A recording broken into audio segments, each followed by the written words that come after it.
going live on Twitter and YouTube. I'm going to do that.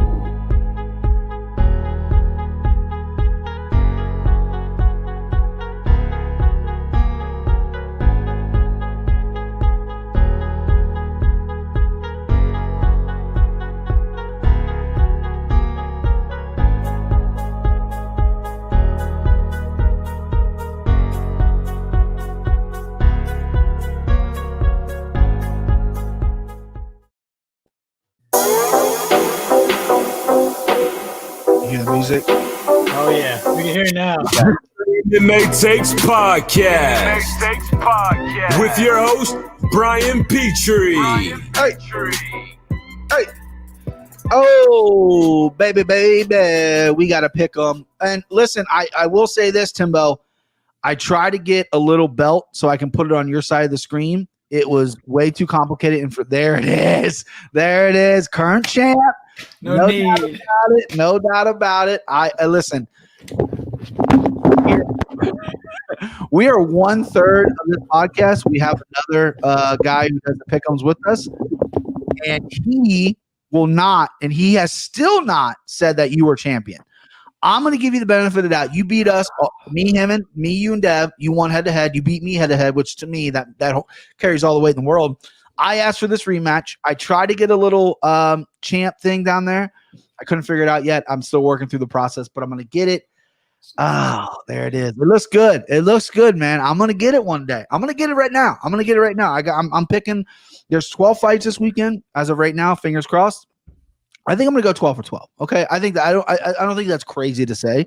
I think I can say I'm going to go 12 for 12. Nah, I think it's pretty crazy. There's 3 chick fights on this card, so one of them is going to go wrong. I'm actually confident in the lady fights because the one lady, she's my lady. And the other ones, I mean, I think they're actually one-sided. All right, so let's jump to it. Let's not bury the lead. Timbo, you're the champ. I recognize that. You had a fantastic weekend last weekend. You picked Andre Arlovski. You won money. You beat me last time heads up. You beat me and Devin last time. Unequivocally the champ. I am in all of your capper skills. So with that being said, how do you want to start? Do you want me to go first or do you want to go first? We're taking the same guy here. There's no question on that. Right, but it's a matter of who takes the next. Right. Okay. Well, hold on. I need to check the batting order real quick. Figure that out. Hold on a sec. All right, so me, you.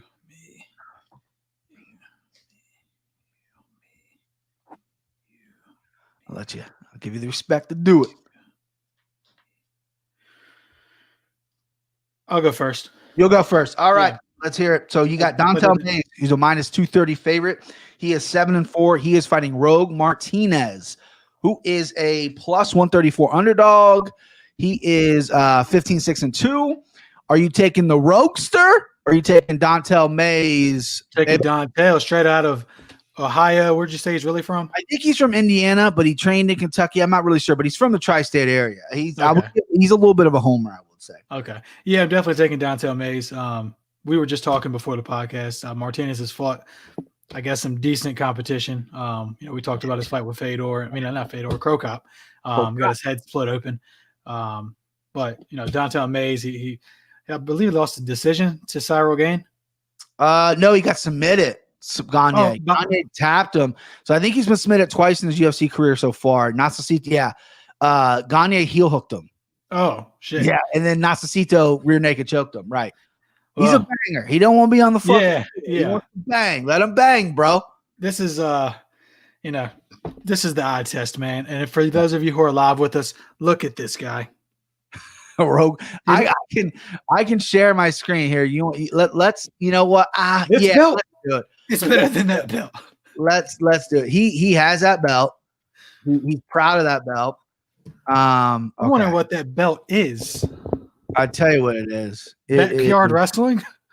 It is the belt. Okay, so we're gonna do a little screen share here. Okay, this wasn't impromptu. I'm sorry, Rogue Martinez, but I mean, look at this guy. Okay, my God. I mean, listen, that's not a body of an athlete. I hate to listen. I'm not in the greatest shape in the world either. Your boy's got these arms though. This guy clearly looks like he weighed a lot more in his life, so I'm not gonna. He looks like he's lost some weight, but it's hard to judge a book by its cover. But this guy is not not a world class athlete. He's just not. It is what it is. I hate to be the big dick about it, but we'll stop. Let's get rid of it. He looks like he's like 2 months into his 500-pound life journey. Right. He's lost some weight, but it's just mad loose and shit. That's why I never lose more than 10 pounds, and I put 10 pounds on it. Lose 10 because I don't want the loose skin. Okay, I'll just stay kind of chubby. I'll stay all right. You got loose skin. So you're taking Dontel Mays, assume, right? Yeah. You roasted Rogue Martinez for a good while. That's unfair to him. Sorry, Rogue. I know you got fans out there. I'm just not one of them. All right, Dontel Mays. Listen again. I've said this before. We're supposed to spar him. We had some things lined up or whatever. Kind of a hometown guy. I've seen him fight live twice as an amateur. He went undefeated here as an amateur. He's fucking knocking everybody out. People are afraid of him. He's an intimidating guy. He's big. He's powerful. Kind of one-dimensional. He's had a lot of shots at the Contender Series. He finally got it right his last time out, but he's 0-2 in the UFC. This is a classic hungry dog, runs faster. I mean, Rogue Martinez fought Romanov. There's no shame in losing to Romanov. They're obviously the dude's a fucking savage, but I feel like Dontel wants this more. I really do. I feel like he wants this more. So I'm gonna go Dontel as well. Minus 230. I don't know if you can play this. I really don't. I think I'll be okay if you add in a parlay. If you want to maybe spruce some things up. If you're gonna do multiple parlays. If you're a one parlay guy, one shot guy, maybe not him. Maybe leave him off. I think he's a little pricey for a straight wager for a guy who's never won the UFC yet. So you don't like the prop to finish? Rogue Martinez is actually pretty good. Like, he doesn't get knocked out all that much. I mean, he got submitted by Romanov, but he was getting his fucking head pounded in. He didn't give up, right? The guy's got a decent chin on him. I don't see Dontel submitting him. I see Dontel piecing him up on the feet, and hopefully his cardio, because cardio's plagued him in the past, hopefully his cardio's up to snuff. I don't see a finish happening here. They're big boys. Anything can happen. Mm-hmm. I don't have that prop pulled up. I should probably do that because if we're going to talk props, I'll pull that up. But, One-stop shop. Right. One-stop shop for props, baby. But betting the first fight of the night scares me a little bit in this spot. Usually I always like to get off to a good start. But if I fuck this up because there are two heavyweights that haven't really won yet, then I feel like it's bad juju and you start your night off rough. Right. You know what I mean?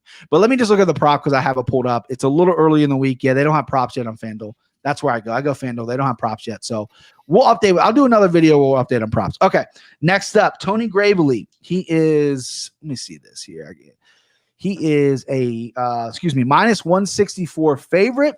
He is 19-6. He is fighting Geraldo de Freitas. I fucking nailed that name. He's 12-5. He's a plus 134 underdog. Your boy leads the dance here. Let me tell you something here. I'm going to go big on this one, okay? Because you need to focus on your boy. Tony Gravely has one of the best records I've ever seen. Literally, his record is incredible. I know you're thinking, what? He's 9-6. Okay, great. Look at this dude's record. Look who he's fucking fought, right? First off, most of his wins are by finish, right? He lost to Brett Johns in the UFC by rear naked choke. Brett Johns is a specialist, no longer in the UFC.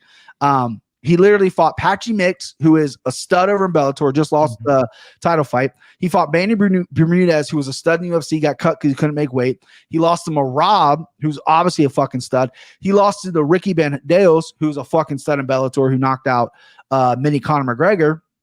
And then he fought, and then Pat Sabatini, or how you say his name. I looked at that guy. The guy's like 12-4. He's a fucking stud wrestler. This dude has fought a lot of people. He has some ugly losses on his record, but that's a crazy. I mean, literally every single person he has fought has either been to the UFC or is on their way to the Bellator or on the way to the UFC. He's fought only and lost, to studs. Coming in here against Geraldo de Freitas, I don't really know much about him. I've seen some tape on him a little bit. I looked him up. He's one of the few guys on this card I'm not overly familiar with. Tony Gravely, I think he was very close to being a favorite against Brett Johns because he does have knockout power, decent wrestling. But Brett Johns is just that sticky kind of wrestler and grappler and really, really good on your back.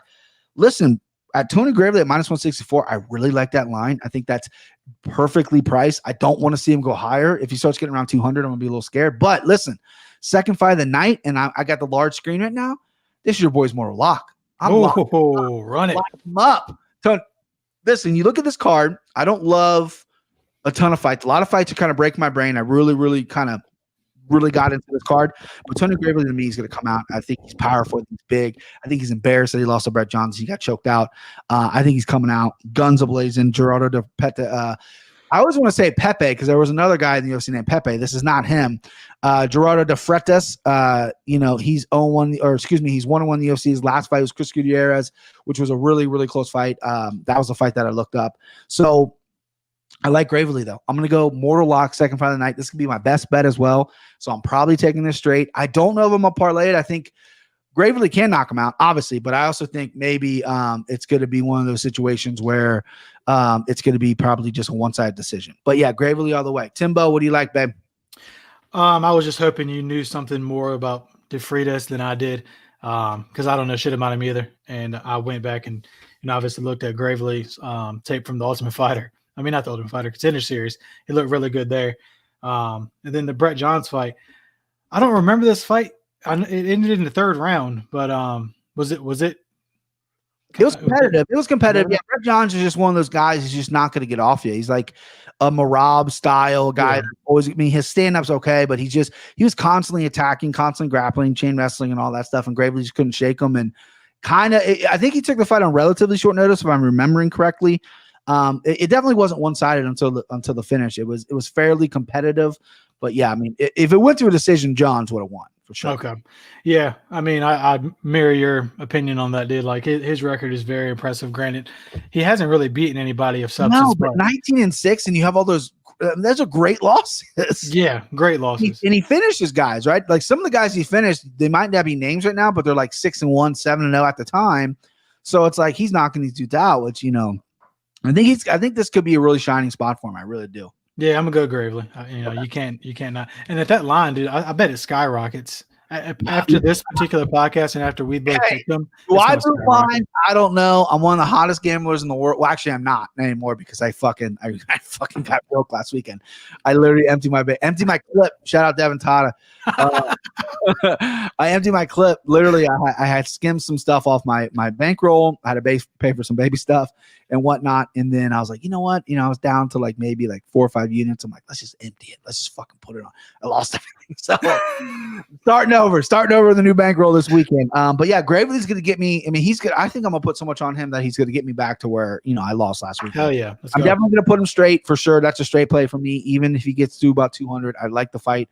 I think he might actually go down. I have seen some sharps picking De Freitas, which is surprising to me. All right, next up, Rando Marcos, who's a -184 favorite.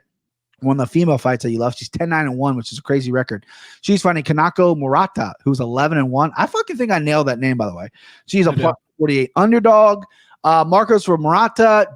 Timbo, do you know? I know you know Marcos. Do you know anything about Murata? Because I don't. I do now. I haven't seen any of her tape, and it's probably impossible to find. But this fight here reminds me, and I need your expertise on remember this. Who was the old chick that fought the young Haircut? Who was the old chick that fought Haircut a couple weeks ago? Lauren Murphy. Lauren Murphy fought Haircut. Yeah, Lauren Murphy. Yeah, with the older face. Yeah, this reminds me of that fight. Okay. Because I looked at the Murata girl. Yeah, and she's very tiny, tiny. Also, also weird haircut. I guess it's not part of the world. Oh no. The one girl was from like Uzbekistan. She's from Japan. So I'll rephrase that. Yeah, but she also has a weird haircut. She's got a really good record just as far as numbers go. I think she's like 13-1, if not undefeated. 11-1. 11-1. On Topology, she might have a win or two. I mean, all the records are. Yeah. Marcos is on her way out. She's getting up there. I think she's around 35 now. She's a typical, UFC chick that gets boring decisions and loses to good fighters and beats fighters she should beat. And frankly, this is someone that she should beat. So what was the line on this? Marcos is a -184 and Murata is a +148 underdog. Yeah. I mean, Marco is the favorite for a reason, so I got to ride with her. I hate this fight, but yeah, I'm going with Marcos. I'm going to keep it short and sweet here. There's not a lot of, I could sit here and tell you 20 minutes about breaking this fight down, but who the fuck wants to hear that? Listen, they're both grapplers. They both want to get the fight to the ground. Marcos, I've seen some interviews this week. She's embarrassed about how the Mackenzie Dern fight went. Mm-hmm. She swore she wasn't going to go to the ground with Mackenzie Dern. She goes down there and gets tapped out.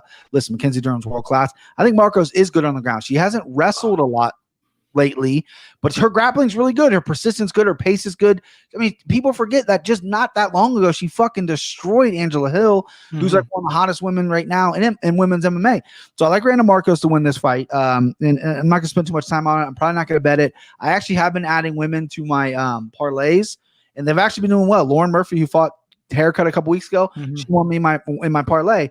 Jan did well last week too. Jan did well as well. She was the leg. I lost it because of fucking Bozier, but she won. She won me that part of the parlay. But I like Randa Marcos. Again, I'm not gonna spend too much time on this. It's good to go to the ground. I think Randa's gonna try to stand up with her. She's tough. She's durable. And you're right, Murata's very small. She's 5'1". Yeah. Probably there should be an atomweight division at one point. I mean, Michelle Waterson can drop down 105. I don't know how many finishes they'll get or how much action is, because 115 I think is the best women's division. But yeah, Murata is kind of small. All right, next up. Just to comment on that one more time. Was Marcos was the chick that was fucking up Mackenzie Dern, right? No. Remember? It was like they were scrambling on the ground, and then Mackenzie Dern. No, I don't. Who was it? Mackenzie Dern fought not too recent or okay, recently. So Mackenzie Dern won by armbar in round 1. Mackenzie Dern chick kicked him by Amanda Hebos many fights ago. Okay. Hebos destroyed her. I think this chick was beating the hell out of Mackenzie Dern in the first round. She was winning that first round. Maybe she decided to go to the ground for some reason. Right, they were grappling. I can't remember that fight. I just remember Mackenzie Dern with the armbar and then screaming, and then me being very happy. All right, next up, Louis Smoka, who's minus 150 favorite, which actually surprises me. Him that pronounced as a favorite. 16-7. He's fighting Jose Alberto Quinones, who is 8-4 plus 122 underdog. I think I go right. Yeah. Okay. I don't like Louis Smoka. Okay, I know this guy left the UFC. He had some alcohol issues. He came back. He's rejuvenated. He's Hawaiian. He was really good at one point in his career before he made the UFC. He's never really hit his stride in the UFC. Quinones is mostly known for getting completely starched, obliterated by Sean O'Malley, but he's actually a pretty durable fighter. He's actually pretty talented. You look at his record; he's fought some really good guys. This fight's going to go to decision. I'm going to lay my life on it. And just since we're gambling men, I'm going to go the underdog. I'm going to go Quinones. He's a plus 122 underdog. I think he can edge out Smoka here. I think Smoka's really crafty off his back. I think he has good submissions. I think his stand-up's a little weak. I think Quinones' his cardio is going to be – his cardio and size are going to be a really good factor here for him. I think he's going to push it to the third round, and then just Smoka's never had the best cardio in the world. If Quinones stays off the ground, which is what I'm going to bet on, I think he wins this fight by decision. 30-27, 29-28 maybe, but I'm going to go Quinones. Underdog play right there. Hey, Timbo. Yeah, bro. Quinones, I saw all I needed to see with that fucking klutz.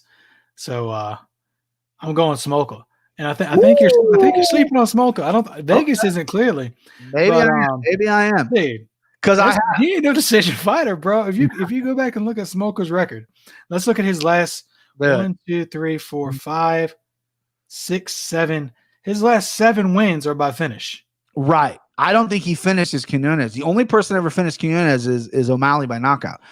I don't think Smoka's O'Malley. I don't think he's gonna do that. I think Smoka gets finished or he finishes you. But early in his UFC career, he lost 3 straight decisions there. Ray Borg, Tim Elliott, Matthias Nicolau, decision them all straight, and he gassed in those fights. Now, he has admitted that he did have an alcohol problem and he's fixed that and everything like that. But yeah, listen, you give me a plus money on a pick'em fight, essentially. I hear you. Yeah. I hear you. Hey, I mean, I'm rocking with Smoka. And speaking of which, do you remember that time that Cheetah Vera absolutely dismantled Sean O'Malley? Do you remember that? That's why. Speaking of, that's why that I absolutely hate, and I truly do. Minus 200, Alex Moreno, who is let me look. So he's minus 200 favorite. He is a 12-8 record, 12-6. Excuse me. He's fighting Reese McKee, who is 10-3-1. The old Irish, Northern Ireland here.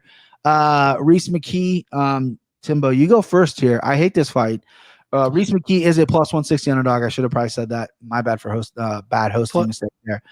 Plus 160 underdog for Reese McKee. Moreno minus 200 as of right now. As of this 3 hours ago. Man, you think I was Dev Chalk Tejada right now, but Reese McKee, bro. I've seen all I needed to see.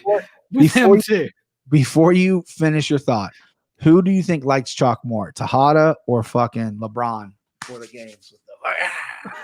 Oh, dude, when LeBron does that, Yeah, who likes chalk more? Trying to catch it. Yeah, it's got to be Tejada. Tejada loves chalk. It is chalky motherfucker.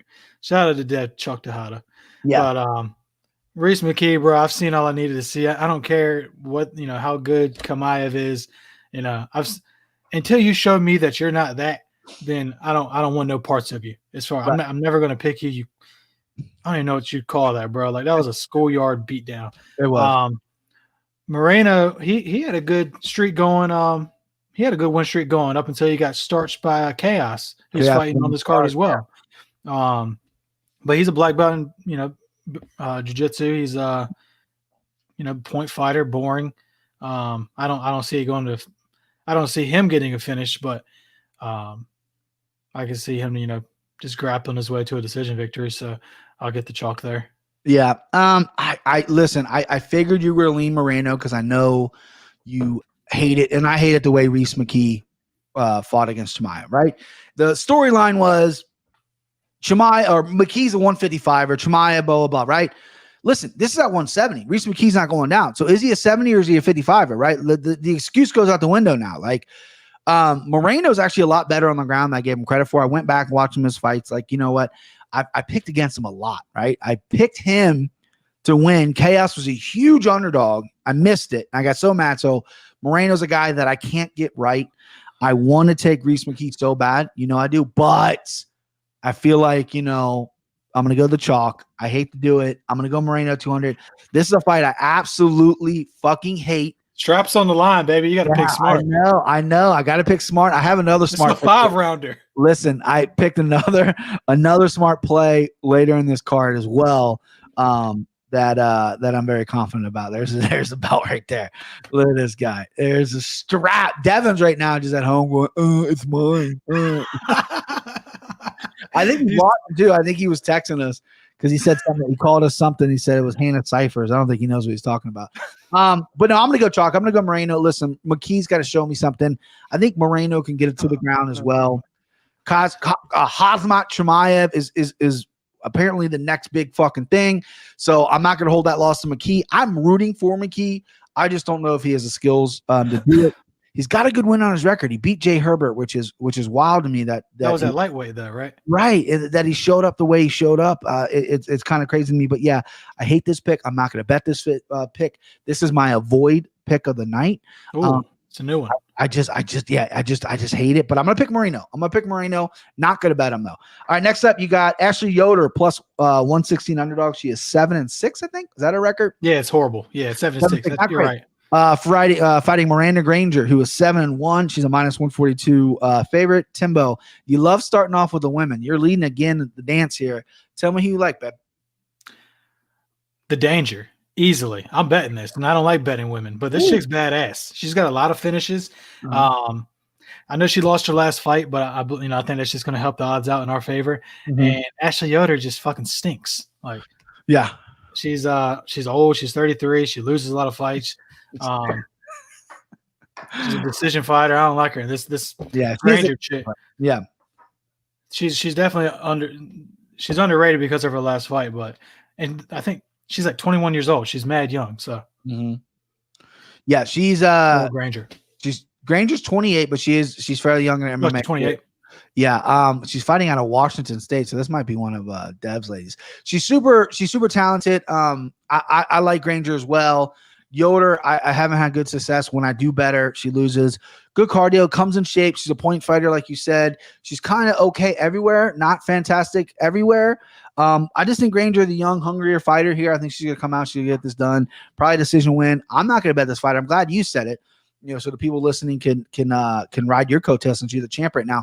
So yeah, I'm gonna. What was she at -1? What was she again? Minus 142. She's viable. Yeah, I like that. Hell yeah, it's viable. Yeah. That's an easy play. You put her in a parlay, and definitely she's gonna do okay. All right, next up, Brendan Allen. My fight of the night, in my opinion, -110. Sure. He is 15-3. He's fighting Sean Strickland, 21-3. He's also -110. Pick him. I lead the dance here. I love this fight. I love how they put this together. I believe it's a catch weight at 195. Brendan Allen just cut weight last week when he was on his way home, maybe even made his way home. They're like, hey, you want to come back and fight Sean Strickland because Ian Heinisch test positive for COVID. I like that Brendan Allen probably stays a little lighter. He's a bigger guy for 185, but he didn't have to cut to 85. That would have worried me a little bit. Sean Strickland, former welterweight, going up to 85, probably doesn't cut much weight. He did look pretty big in there against Jack Marshman. He looked good. He looks confident, but listen, you fighting Jack Marshman. I mean, that guy is tough as they come, got a cement block head, but he's not the most talented guy in the world. Mm-hmm. I can't evaluate your skills. Your stand-up looked pretty good. You got hit a few times. I think Allen's just the hungrier dog here. He's young. He's like 24. He's bigger. He's going to come out. He's good on the ground. He's going to push the pace. Yes, Strickland can catch him. Strickland has probably better, more technical boxing. Allen's working on that. He's down in Florida this time as opposed to Milwaukee with Rufus. So I see him being stronger, bigger, improving. The fight goes to the ground. Sean Strickland, I don't know if he's ever been submitted on his record. Let me look that up real quick. I don't know if I'm a bet. No, he hasn't. He hasn't. Oh, no. I know he's lost to Usman and Ponzi by, I think those were both by decision. And then Zaleski dos Santos knocked him out. But other than that, yeah, he's never lost. That fucking wheel kick. Right. I doubt that Allen is going to submit Strickland, but I do think he's going to push enough pace and just out position him, out grapple him, out scramble him. I think it's going to be a fun fucking fight. I'm going to go Allen here. I like Allen a lot. He's a guy I'm going to keep my eye on at 185. Timbo, what do you like, babe? I got to see how many picks I got left because I got to get some underdogs in here. I got some unders. I got to get some dogs. Be a dog. Be a dog. Strickland kind of pissed me off last week with that. He's talking and shit, bro. Like, finish that dude. Right. Yeah, he's yelling. Why don't you fall? Yeah, like what, dude? Well, hit him harder and fall. Yeah, really. I swear the middleweight division is like, it's turning into the light heavyweight division. Be like the people in the light heavyweight division have been there for so long. Yeah. Like Anthony Smith, Glover Teixeira, John Jones, obviously. Like, and these guys like Eric Anders, like Sean Strickland was there for a while. Then he took some time off and came back. But Brendan Allen, he's got the one over Kevin Holland. Mm-hmm. But has he done anything else really? I know he's lost to Eric Anders. Yeah, he beat Eric Anders. He lost to Eric Anders. Oh, excuse me. He lost to Eric Anders and lost to Trevor Giles. Trevor Giles in the LFA. He's undefeated in the UFC. Look on the Contender Series. Beat Kevin Holland. His last fight was against Kyle Dawkins, who I actually think is really good. He's a little unknown name guy. That was like fight of the night. It was an awesome. I remember that. But yeah, Allen probably doesn't have the biggest names on his resume for sure. He's a young guy. Like he's like 24. Yeah. So yeah, a lot of people thought Kyle Dawkins won that fight. It was close. I had Allen winning. It was scrambly. It was back and forth. It was a lot of blood. Kyle Dawkins had a huge cut on his fucking head. I think Dawkins is going to surprise a lot of people moving forward. I think his older brother, or younger brother, I'm sorry. Maybe he's his older brother. He's a heavyweight. He's undefeated in the UFC at heavyweight right now. So I think Philly guy, Philly tough. I think Dawkins is going to surprise moving forward. But yeah, I like Brendan Allen. Why don't you go and take Strickland, babe? Okay. He's probably going to fall to an underdog. I got to get some dogs. No, they're both even. It's 110. It's considered even? Yeah, pick them. Run it, Strickland for sure. No doubt. There you go. Easy peasy. Yeah. Boom. That's done. Done and done. All right, next up, Antonio Arroyo. I like saying this guy's name. He is a plus 124 underdog. He is 9-3. He's fighting Eric. Yo, boy. That's one of the best nicknames in the world. Anders, 13-5. He's a minus 152. Roll Tide, baby. He's minus 152. Favorite Timbo. This is an interesting fight at, was this 205 pounds or 85? Is this 85? Yeah, 85 pounds. 25, yeah. Anders bounces up and down. I wasn't sure which one was that. There's a very interesting fight here. I'm going to need to know. What's the line? Eric Anders is like minus 145? 152. And then Arroyo is a plus 124. Arroyo looks like Dominic Reyes. He looks like that. Well, maybe, right? That picture of him with his beard and his head and the way his hair is, he looks like Carlos Condit to me. You think so? This picture, dude. I'm going to share this. Oh, yeah, let's pull it up. I'm going to share the screen. If we're thinking about the same picture, then this pitch to me, he looks like fucking Carlos Condit. He looks like Carlos Condit to me, dude. The face. Oh, I see. Okay, maybe that one. There's another one of him. Go to like Google Images. There's one that I think it's on ShareDog or something where he looks exactly like fucking Dominic Reyes. And I was like, wow, this guy. I even wrote that down. I was like, this guy looks like Dominic Reyes. I wonder if he's gonna have a. Just that picture. So here's. Oh, first. Yeah. No, the next one. The first one. This one. Dominic Reyes. You think that looks like Dominic Reyes? Yes. No, dude, this dude's better looking than Dominic Reyes. Dominic Reyes is a fucking. Oh, it's Dominic Reyes written all over it. Look, it's got the same goofy haircut. I don't think he looks like Carlos Condit, just except in this picture. That looks like Carlos Condit. He's wearing a fucking New Mexico shirt, so maybe that's why I think it looks like Carlos Condit. Carlos Condit's like the pitcher or like the fucking poster boy for New Mexico. All right, so go ahead though. Your boy.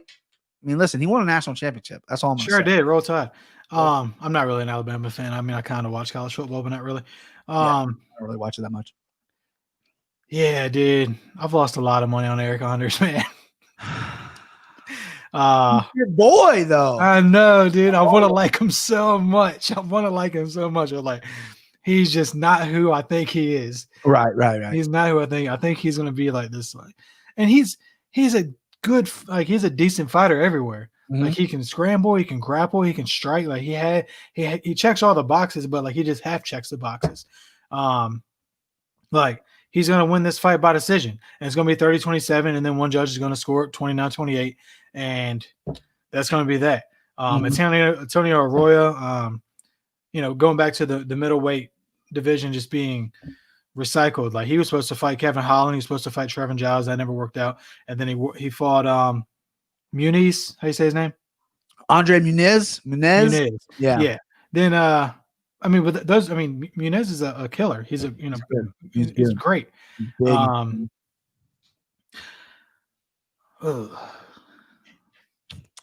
Tough. The champion's overthinking, I think. Usually you come on. So this is that middleweight? Middleweight, 185. Bet your ass.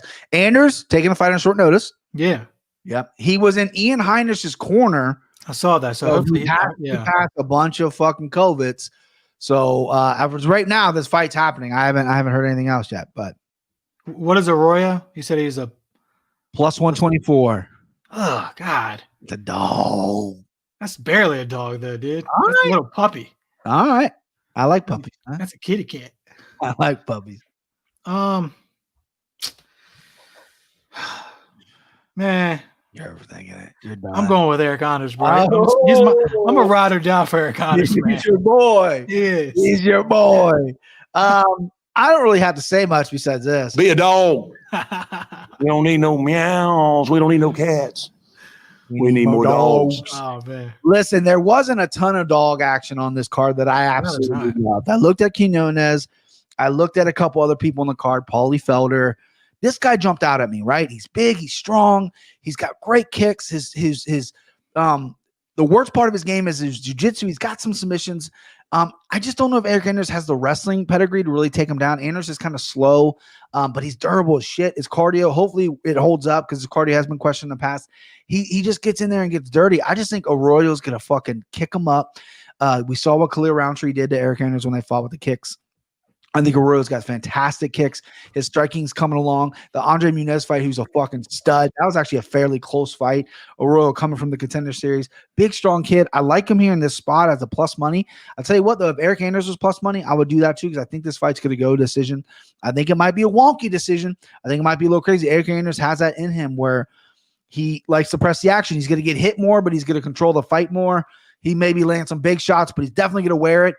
So the fight is going to be up in the hands of what kind of judges we get, but I'm going to lean with Arroyo. He's going to be my underdog lock. I'm going to bet him plus 124. He's a puppy. You're right. He's not a huge underdog, but you get an extra point in our scoring system. And the rest of these guys, I just don't know. I just don't know. Yeah, I'm with you.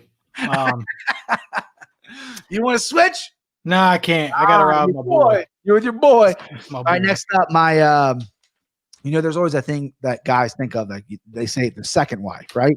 I'm never going to get divorced, but like say like something happens to my wife and she like passes away, God forbid. God forbid. Everyone gets a second wife that has to be exact opposite of your wife. So that's Kay Hansen for me. She's very young. Kay Hansen minus 225. She is 7-3. She's fighting Corey McKenna, who is 5-1, plus 180 underdog. I lead the dance here in the female fight. Listen, this is simple. Corey McKenna, Welsh, sweetheart of a girl, darling on the Contender Series. Everyone loved her. She was cute as can be, very good on the ground, very talented, in my opinion. But Kay Hansen, to me, I think she's just a little more well-rounded. She has UFC experience. She's 7-3. She's very young. She's training out of 10th Planet Fullerton, I believe, down there in California. I think she's only getting better. I don't love the line at -225. It's probably a fight I'm not going to bet. I might feel bad saying that about my sweetheart Kay, but I could add her in a parlay, but I'm going to go Kay Hansen. I don't think that's a surprise to anybody. I'm going to go Chalkley. A little bit of a square pick, but I think it's actually going to be a competitive fight. I think they really balance each other well out on the ground. McKenna's a girl who's very good on the ground as well, but I just think Kay's gonna get it done here. Timbo, who do you like in the female fight here, brother? Give me the dog. Ooh, Easily, dude. Oh,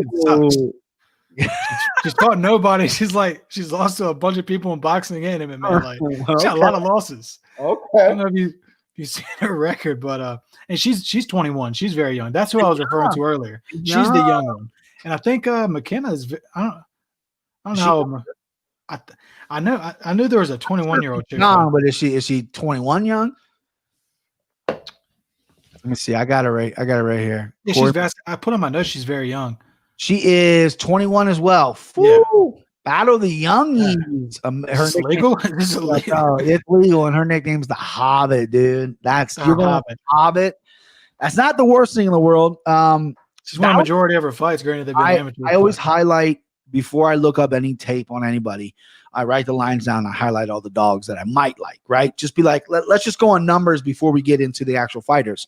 She was the one I highlighted. I think that's a great number, plus 180. Kay Hansen's done nothing to deserve -225. As much as that, that's what I was thinking. She hasn't deserved that at all. These female fights, I think Vegas has a hard time pricing female fights. They're like, oh, Kay's won one, and Corey's coming off the Contenders, and so in Kay's 21, but then someone's like, hey, but Corey's 21 too. Oh, well, we already set the line. I really think they fucking wing it. I don't think they know what they're doing when it comes to female fights. This line is wrongly priced for sure. It's definitely a pick a fight. No one's going to finish anybody. No one's superior than anybody.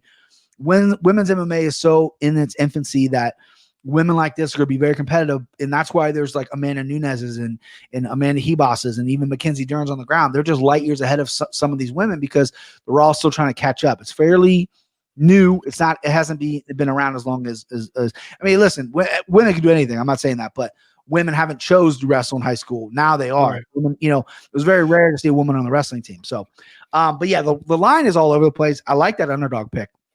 I'll give you compliments. By the way, yeah, go ahead. The order that you're going in, is this the fight card? Allegedly, this was I printed this off of Tapology. They've mixed things around. I doubt Kay Hansen's going to be this high. It's just what Tapology had. I printed. Okay. Yeah, I would think the Strickland Brandon Allen fight would be the main event of the prelims. You would imagine so. Yeah, or even on the main card. Yeah, right.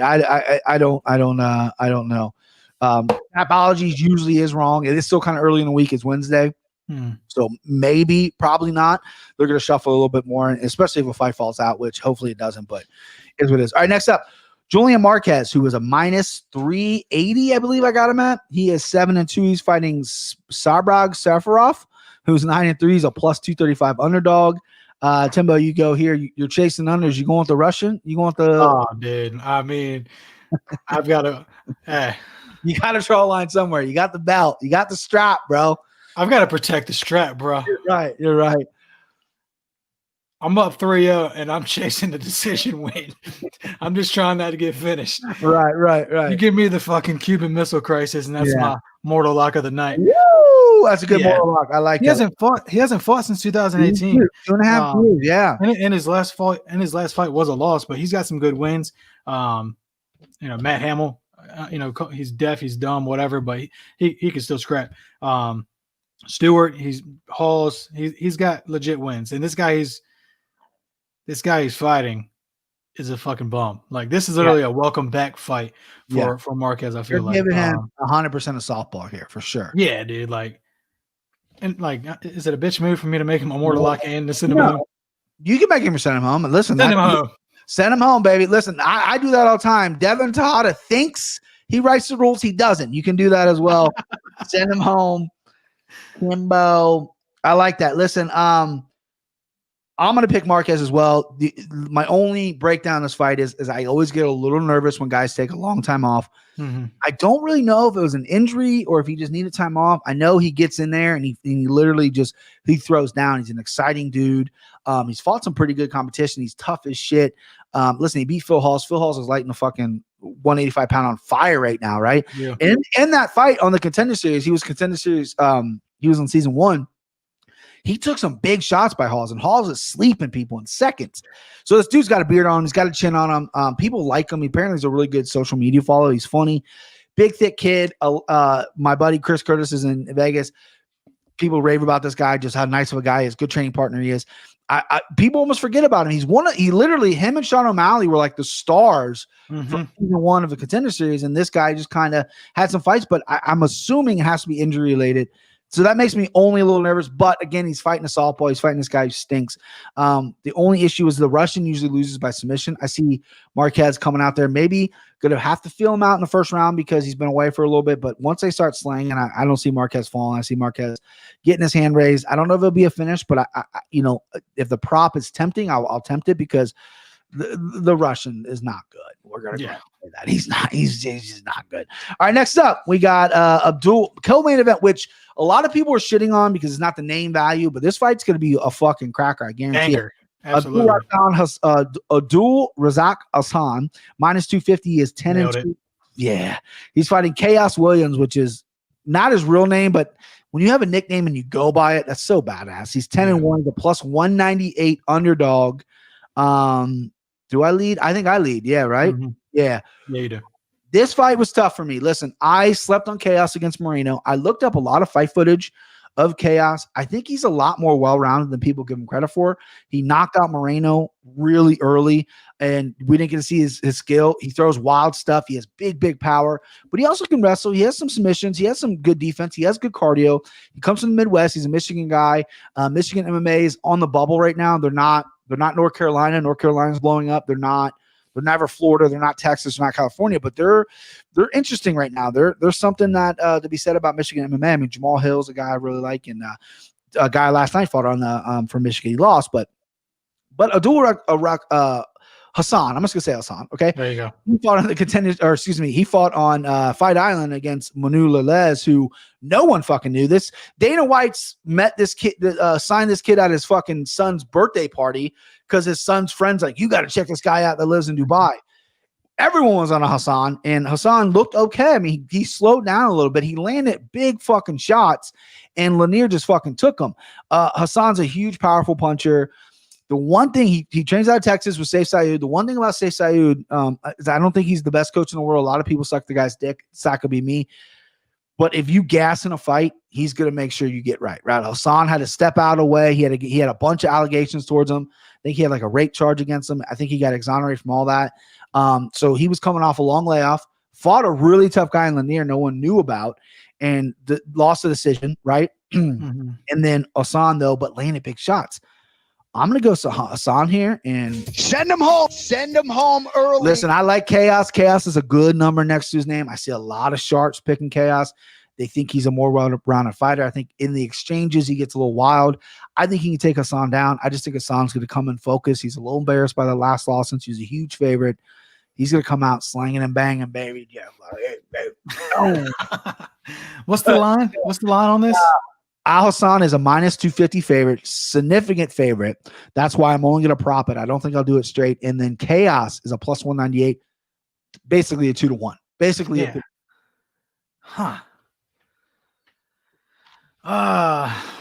Hey, you like them dogs, though. I do like dogs. You like them dogs. Allison, I mean, I don't think Sleeping Nico Price is like that crazy. Like, no. That guy leaves himself open on every fight, like at all times. Wild and everything, but yeah, you get a knock on Nico. Nico wakes up the next day, makes another baby because he's got like 50 kids. Yeah. Let's get back in there. I don't give a fuck. Yeah, like, I'm not.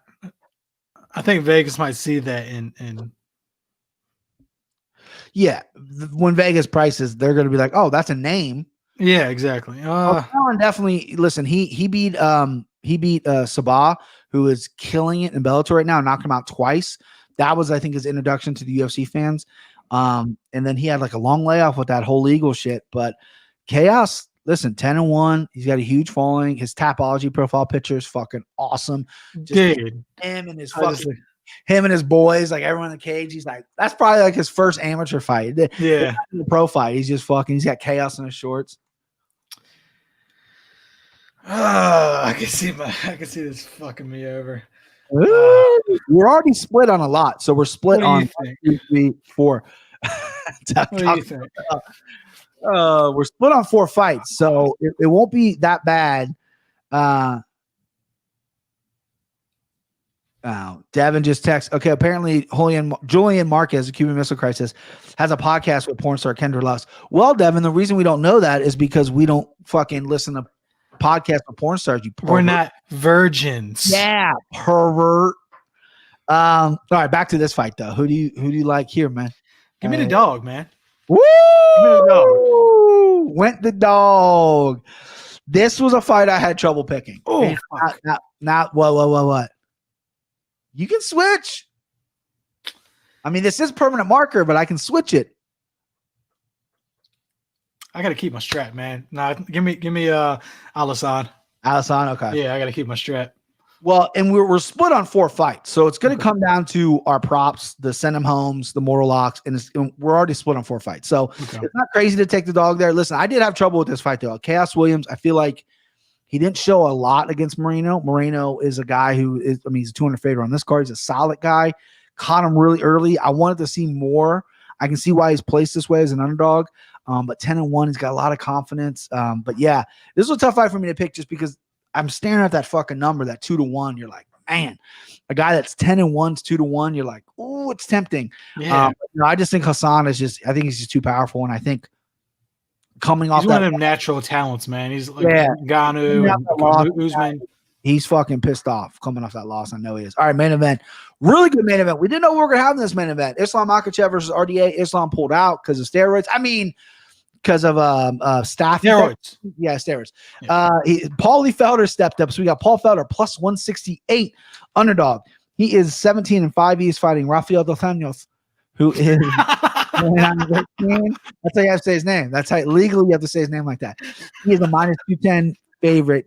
Timbo, you're picking here. You're leading the main event. I'm curious of who you have here. This is tough. I love it though. You're the champ. This is a great fight. Let me set the scene a little bit. Felder is taking this fight on obviously 4 or 5 days notice, but he was training for a triathlon. That was going to happen in December. His weight was crazy low. It's the only reason he could do this fight because he's a huge 55er.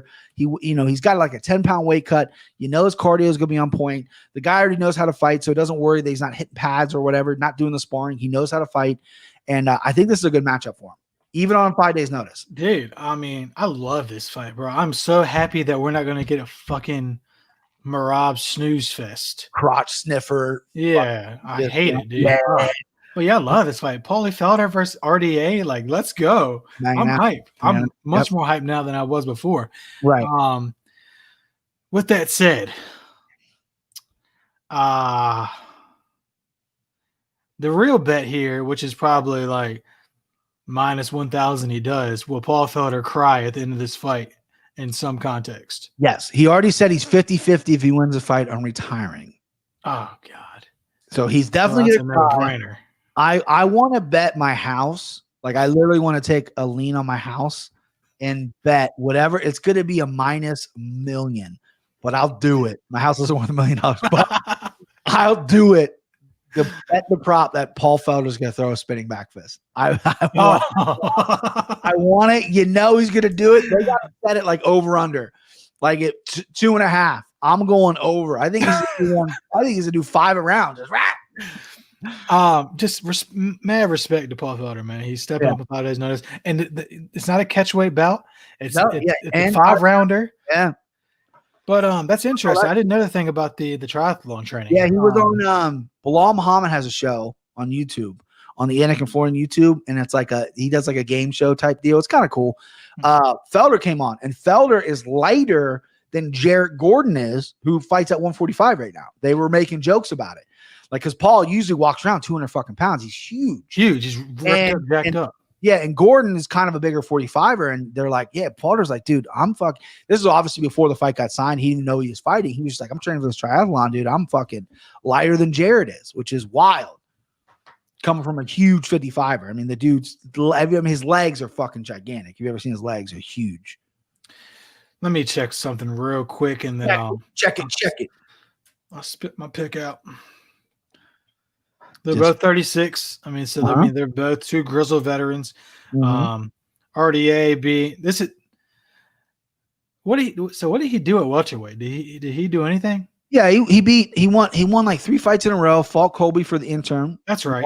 Colby. He beat Robbie Lawler. He submitted Neil Magny. I think he has another one at 170. Yeah, he fought Tarek Safadine. Yeah. Okay. So he had some good wins. He does really well when he fights fucking guys that stand up with him. Yeah. He has a horrible time against strikers. Like Michael Chiesa's last fight. He couldn't do anything. Michael Chiesa is also a huge 70. So yeah.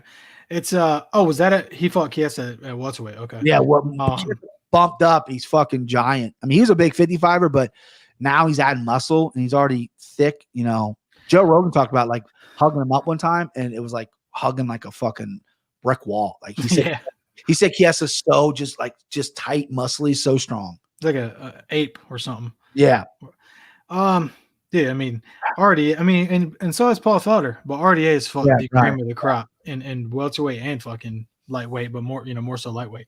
But we're talking about the former lightweight champion. And if there's one thing, champions know champions, my friend. We're going RDA. Give me that strap. RDA for Timbo. Okay. So when I break down this fight, I think of this one stat that keeps popping up, and it's not a stat. I like to look at things outside of just stats inside the cage, right? Mentally, I look at everything. Guys who take fights on really short notice have a really good track record of winning. Michael Bisping took a fight on like 8 days notice, knocked out Luke Rockhold.